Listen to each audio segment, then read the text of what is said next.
Welcome, everyone, to the After the Gate podcast, your number one source for authentic stories, interviews, and educational content surrounding the justice system, incarceration, and more. Come along with us now as we give you a glimpse before and after the gate.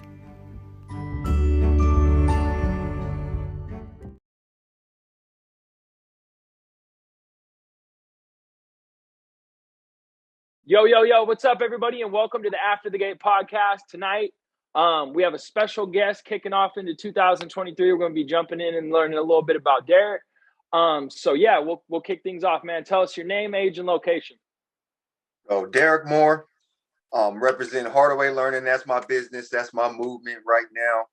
And my lane is drug addiction recovery, and I'm based out of Anchorage, Alaska. So that's where I'm getting things started right now, and that's where I'm making my headway in this new space and over social media and things like that. So I'm really excited, have this conversation with you, man. It's my first podcast episode.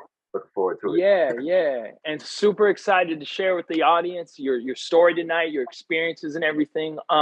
Just to kick things off, man, can you tell us a little bit? What was childhood like for you? What was it like growing up as a kid? Just give us a little bit about that. Well, growing up, so I said I'm based out of Anchorage, Alaska, and it's like when I'm doing my content and stuff, that's a real topic of interest because people don't really realize what goes on up here. Like we got the hood, we got the drugs, we got the violence, the gang, we got the whole thing. You know what I mean? But growing up, I was kind of like a socially awkward kid or whatever, and then I got into high school and I grew a little bit. I got a little better at sports. I got this little ego. And I ended up being the best football player in the state. And I just developed this ego that I was carrying around, and I started getting into trouble. That's why I started to get into the streets a little bit because, I grew up without a father, single mother home or whatever. And I started to get influenced by the streets a little bit. And that's where I started to veer off a little bit. And I mentioned the ego thing. And I started developing this ego and this arrogance, which crafted a real carelessness with my life. And so that's where the sports, where my natural talent took a little bit of left turn to more of the influences of the streets and the drugs and the violence and the gun, whatever, all that stuff. So growing up, man, I had everything you needed to work with. I had straight A's coming into high school. I was 6'4" kid, best football player in the state.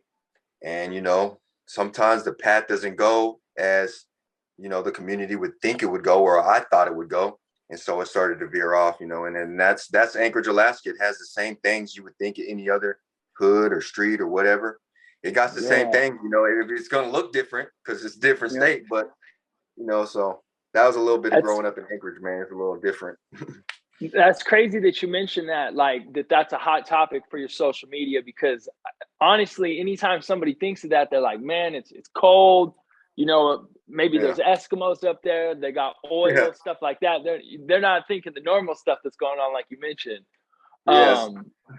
So what was it like? Okay, so what was the age that was like, okay, there's a whole different turn. I'm going to incarceration. I'm going to, whether it was like, first jail stint or just lock up. What was that age and when things started turning for you? Oh, it was 18. That was fresh off my senior year of football. I got the scholarships and things. Everything's going well. I get kicked off the basketball team for beating a dude up in the game. Okay, so that was like a real pivot. So now I'm just running the streets, and I'm this wannabe.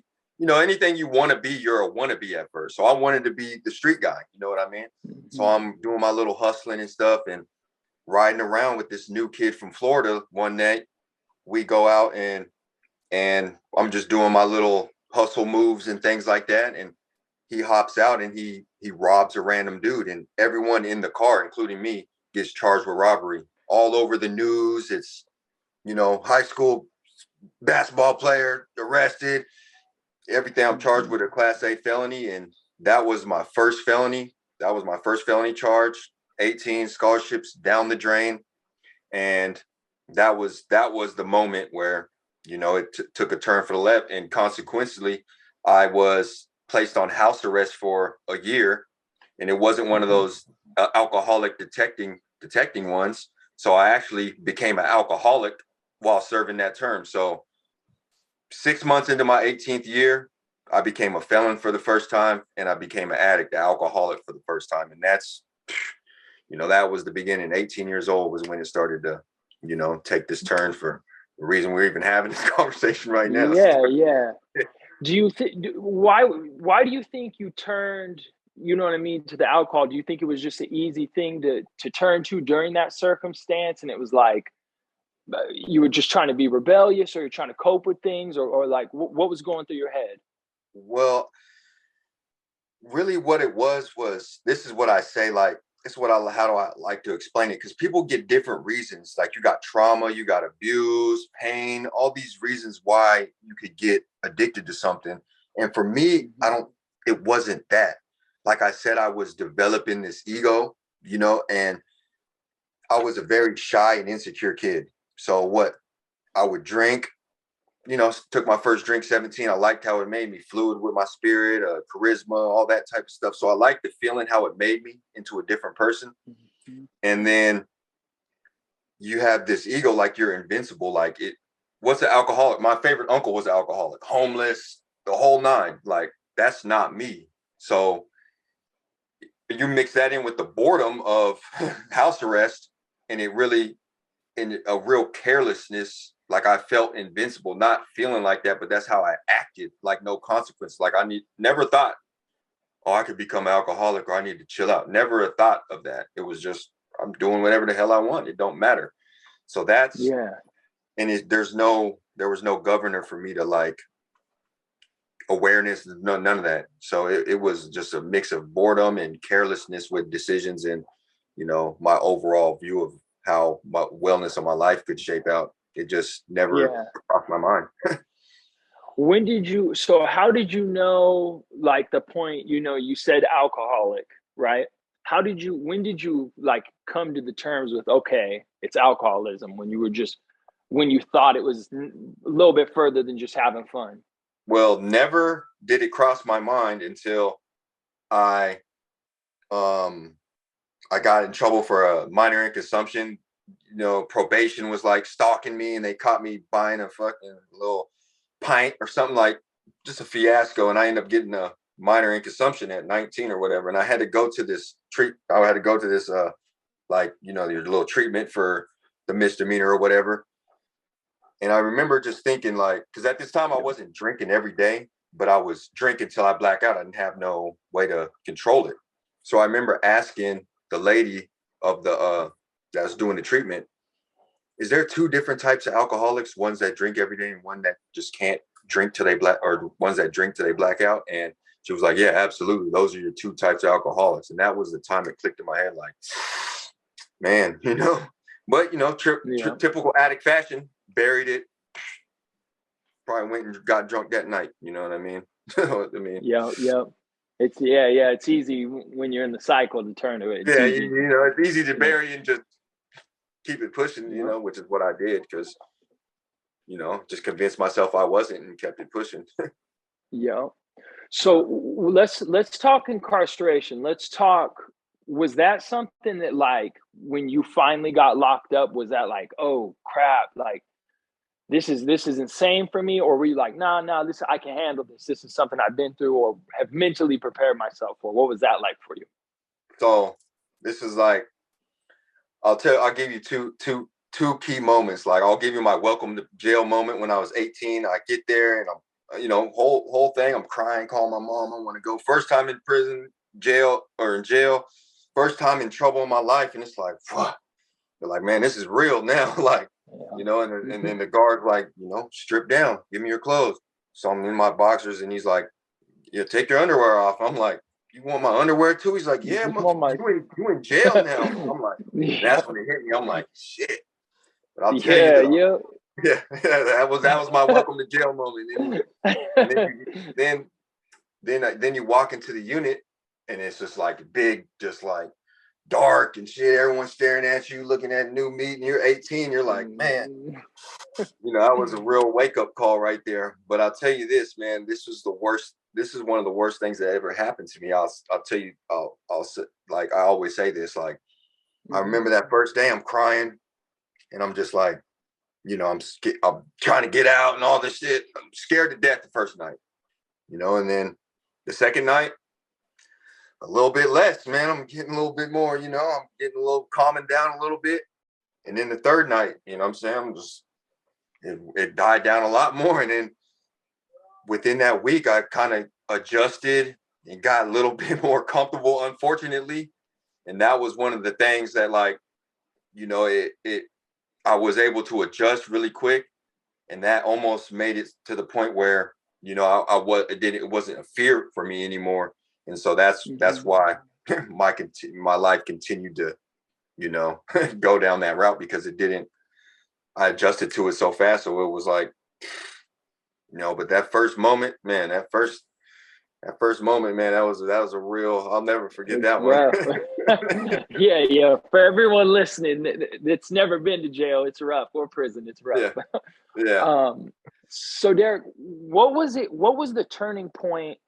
So you went to jail, you also did some prison time, correct? Oh yeah. So when you went into prison, you said you kind of got acclimated to the system and stuff like that. Was it hard to survive when you got to, let's say, state prison? Was it like, okay, maybe I need to join a gang, maybe I need to hold a shank, maybe I need to do things like that? Was that your prison experience, or was it totally different? No, it wasn't like that, because in Alaska, we only have like one real tough prison, and that is up in Seward. And I never made it to that one.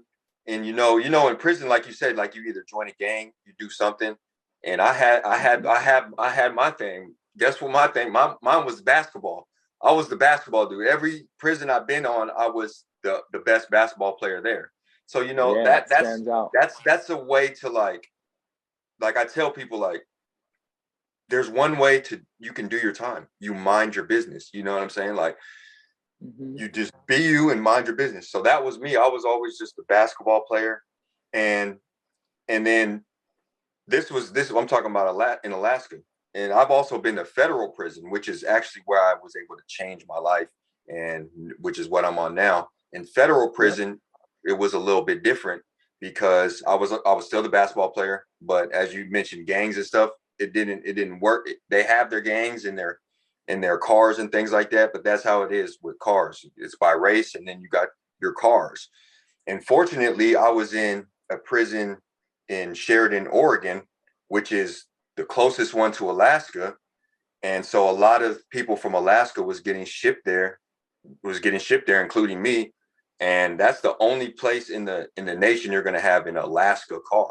So I actually was able to just be on Alaska time, is what they call it, which with a bunch of dudes from my neighborhood and my city around my age group. So it was a real, like, it's different because you're accountable to a certain race, so you got to carry yourself a certain way.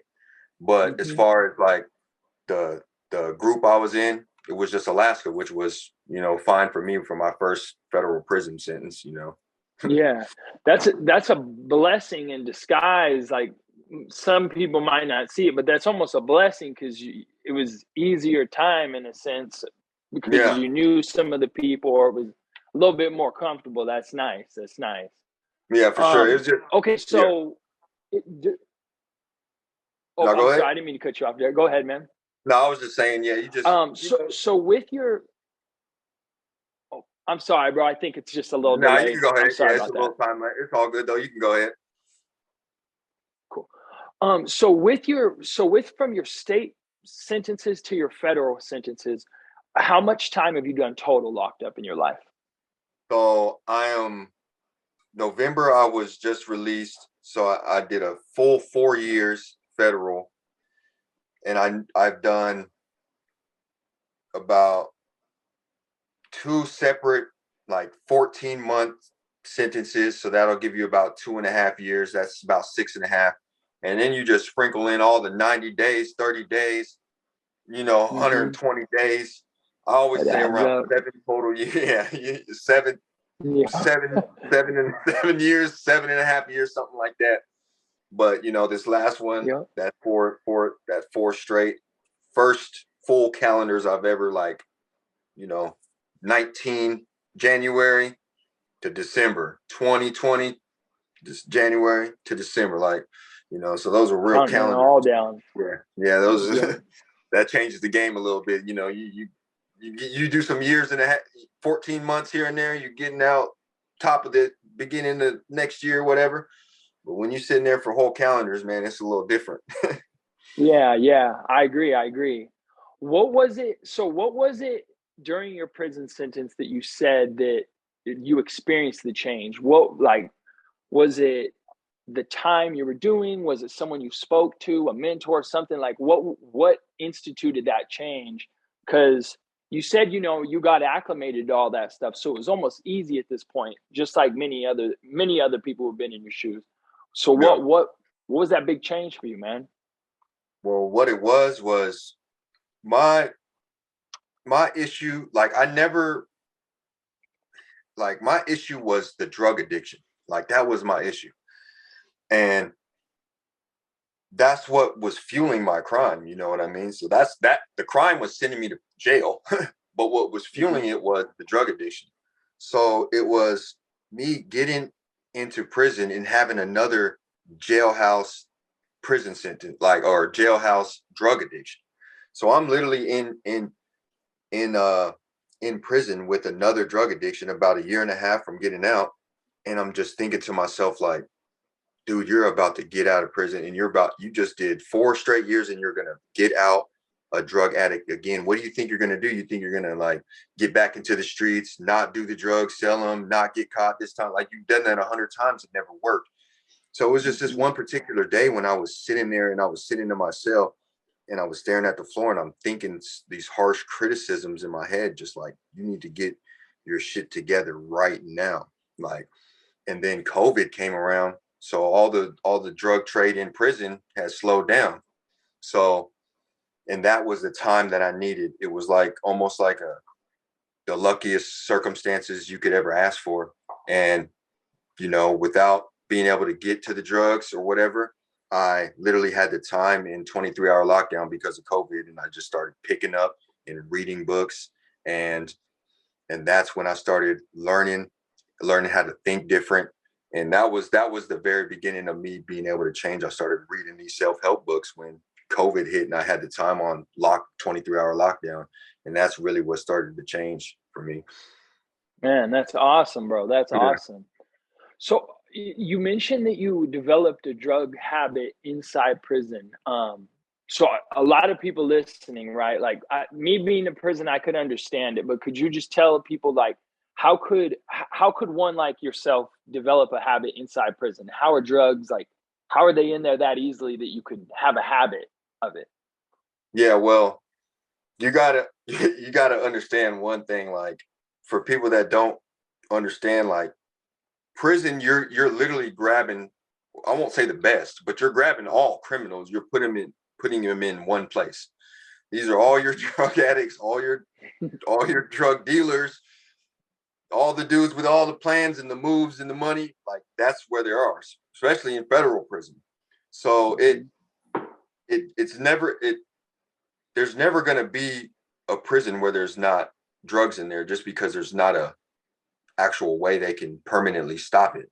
So and now you got to be a real, like, dedicated addict to pick up to be a jailhouse drug addict, which obviously I was. You know what I mean? The drugs are way more expensive, but there's obviously not as much, but you can get your hands on them just as easy. You know what I mean? Whether it's through, all the ways that these guys have figured out, that's been tried and true through, ages of incarceration. Like, so. Yep. So, you said you're doing your time. You decided that the change was going to happen. So, was there some support inside prison that was helping you push, or anything, like family members saying, like, okay, we believe you, or were you really on your own, like, in this change? The crazy thing about it is I was in the treatment unit when I was doing this. It's called RDAP, Residential Drug Addiction Program. and I'm a drug addict taking the drug curriculum, and I'm just disregarding it. I'm not even paying attention because it's coming from them. You know what I mean? It's coming from the institution. So you're already thinking like, which is, I wasn't open-minded enough. But that's what my whole thing is with Hardaway Learning is about. Like, it was never an intention of me to change my drug addiction. It wasn't even an intention when I sat down to read those books, but I was putting the work in one step by step. And sooner, like, the seeds were planted for me to change the way I was thinking. When I started changing the way I was thinking, then I started changing the way I was acting. And it was a straight up solo mission. But the best thing that ever happened to me was it was not even a goal. I was just reading the books, man. I was just trying to learn how to be more optimistic. That was the first quality I tried how to be more positive. Oh, I could feel a little bit different. Read the next book, How to Get Your Discipline. Now I'm starting to work out. And here we go. A couple months, I'm feeling like a new man. By the time the drug trade opened back up, I remember walking down the tier in the jail cell. One of my old get high buddies, man, he called me, "Hey, Skinny." That was my prison nickname. "Skinny, come in here real quick, man." He's like, "Man, you want to get high?" I'm like, "Bro, I'm good." Didn't even just reflex. I'm straight. He's like, "What you mean, bro? You ain't got to pay me?" I'm like, "I'm good." I walk back to my cell. I sit down, and it hit me like, I said, "What the bro, did I just turn down free drugs?" And I'm just sitting there smiling. I'm like, man, I'm really on to something, man. I couldn't believe it. Moment for me, you know what I mean? Yeah.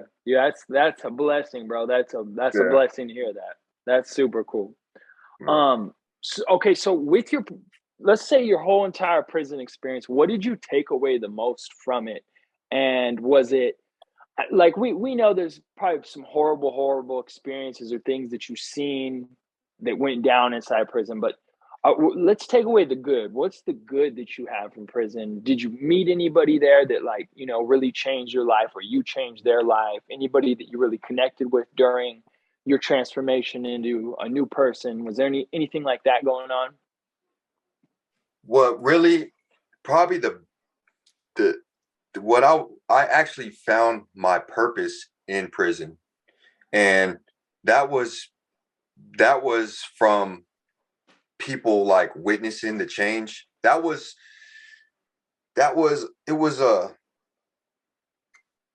the part of my purpose that I gained from prison was when I actually put the work in to make the change. I was in the prison. It's a tight community, like, you're in a unit. So it's still a tight community. That's all you really got, regardless of what's going on.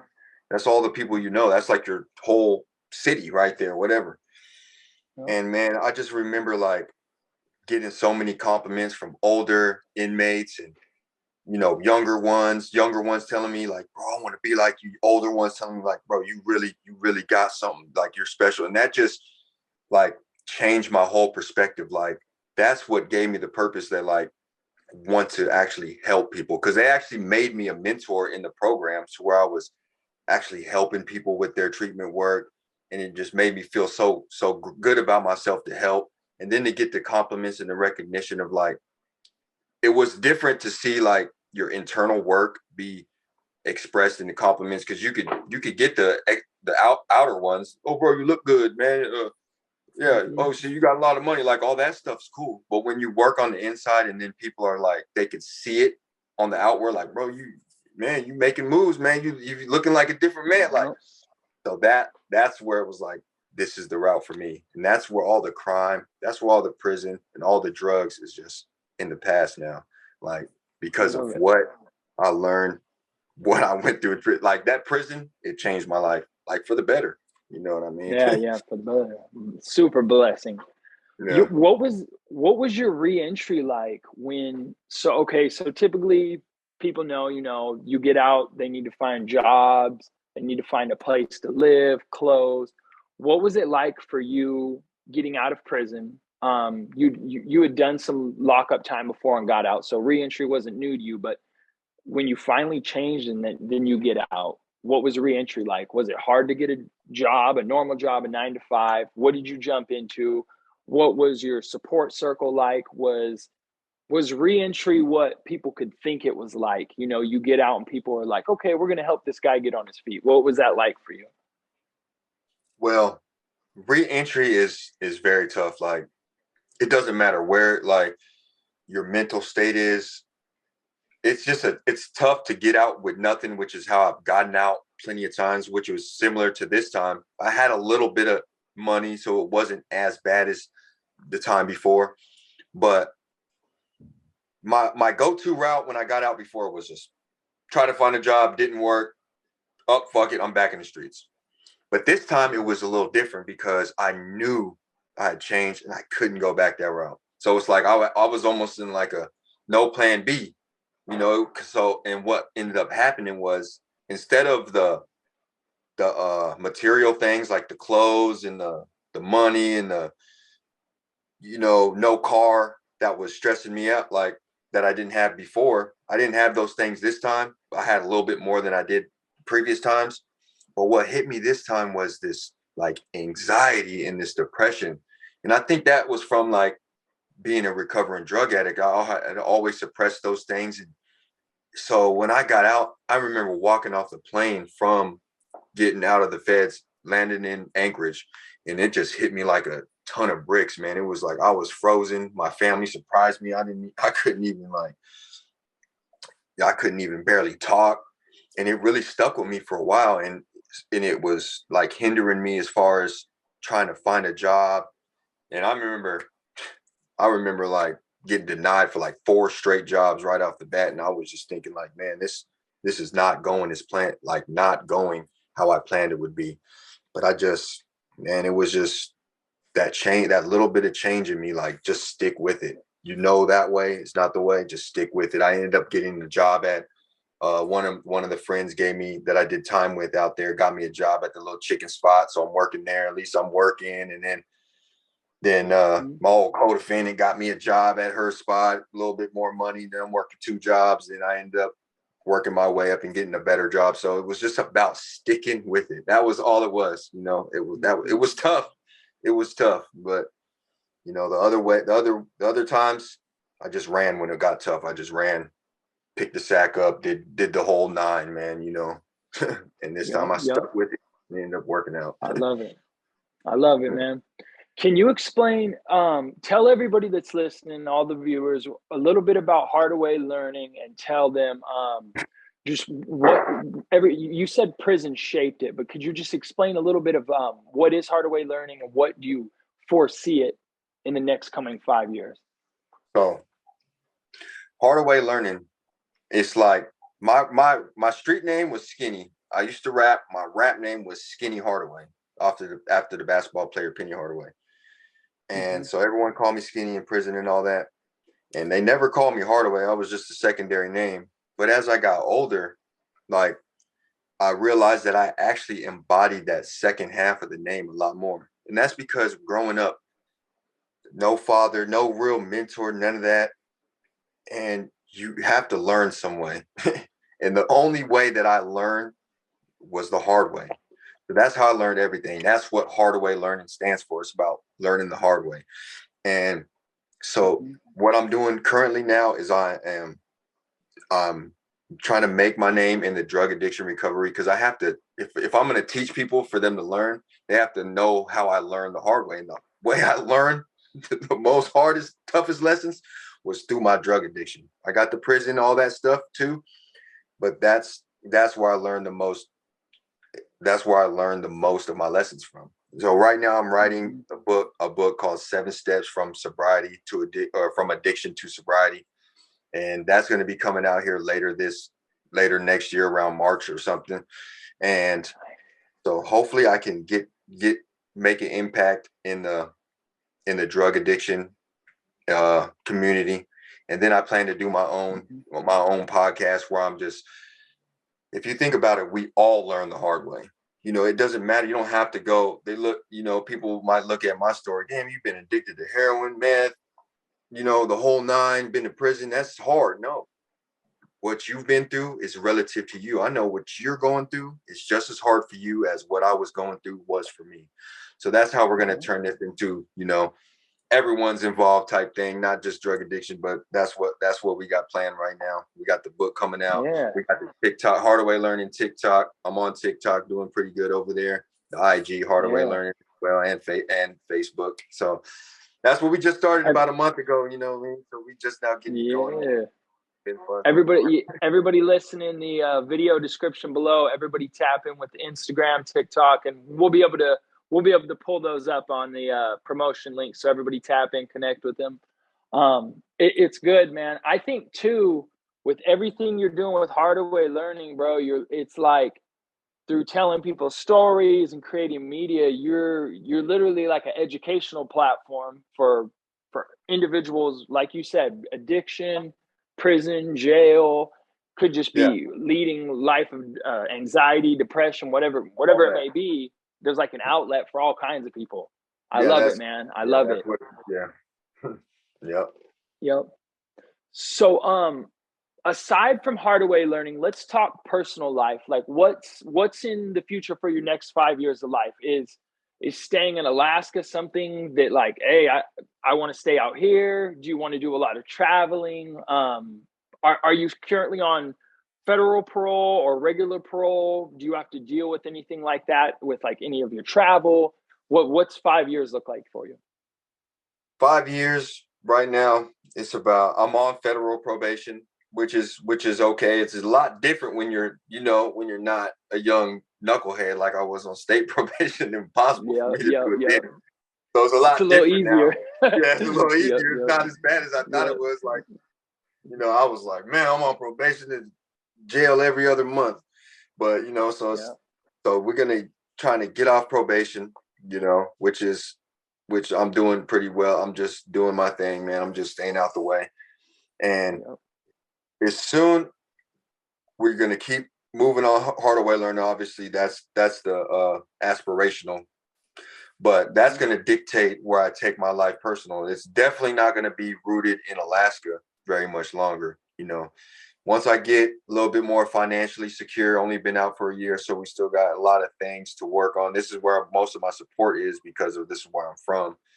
So we still got to, get all the foundational tools laid down. And then, man, that's the next step is trying to find the next home base, within the next year. And, I'm single, no kids, no nothing. So I really can do whatever I want. You know what I mean? But that's one of my weaknesses. So I will say that, like, it's a lot of what I do is trying to get this Hardaway Learning thing started. So I need to take more time to have some more fun and do personal things, but I just haven't gone there yet. So it's always like a speed bump question for me. I feel like 2023. I feel like 2023 is going to be a whole different turn of a page for you, bro. With maybe relocation, maybe you end up on the West Coast, California, doing something in LA or maybe New York. Who knows where life ends up taking you? But I think 2023 will be a whole new page with social media and starting off with the book, podcasts, and stuff. I'm excited for everything you're doing, man. Man, cool, man. I appreciate that, man. Yeah. So I don't want to take up too much more of your time, but for last question, man, if you could say anything to, let's say a kid going through the day before you went to jail, right? They're in those same shoes as you. If you could talk to anybody in a similar circumstance that's dealing with drug addiction, anxiety, depression, what would you have to say, some last words, and just inspiring and motivating them to stay on a good path? Like, if I had one thing to say about to a younger kid, like a younger version of myself, it's about, you have to care about your life. That's what was my issue. I remember that first time I got in trouble, I was sitting in that interrogation room and my mom told me, she said, you just fucked your life up, right? And I literally looked at her, I said, I don't care. And she said, she almost was like crying. She said, well, why not? I said, I don't know why, but I don't give a fuck. And I just remember that day, like, it gives me chills sometimes to think about. I'm 18. I could have been going to college to play basketball. And I'm literally uttering the words like, I don't care that I just ruined my life. I had no reason to feel like that. So You just have to care about your life. Like you have to care about your life more than somebody else cares about your life. And I don't mean like just by being cautious and care. Just make sure that you're making decisions that are ones you want to make. Don't ever forget about your future. Don't ever dim your future, or your future could be as bright as you want it to be. Just use your imagination and care about the direction you're going, the steps you're taking, the decisions you're making, the people you're around. Like you have to care that much because your life can be anything you want it to be. There's no limit on that. So don't let nothing limit how much you care for your life. Like that would be my one thing. It's like that's where it starts. You got to care enough to make the right decision. Because if you don't care, then you're not going to be making the right decisions. So you just got to care, man. There's a lot out here to be doing. There's so much out here to do. Like, yeah, I agree, man. Hey, it has been a blessing, and I know everybody listening has loved it, man. Thank you so much for sharing your story, bro. Yeah, I'll get everything edited up, and I'll get you some clips, and I'll send them to you. cool. And yeah, I'll get everything tagged and linked, and all that's good, man. I appreciate you, bro. Derrick. Cool. That was cool, man. Thank you, man. Yeah.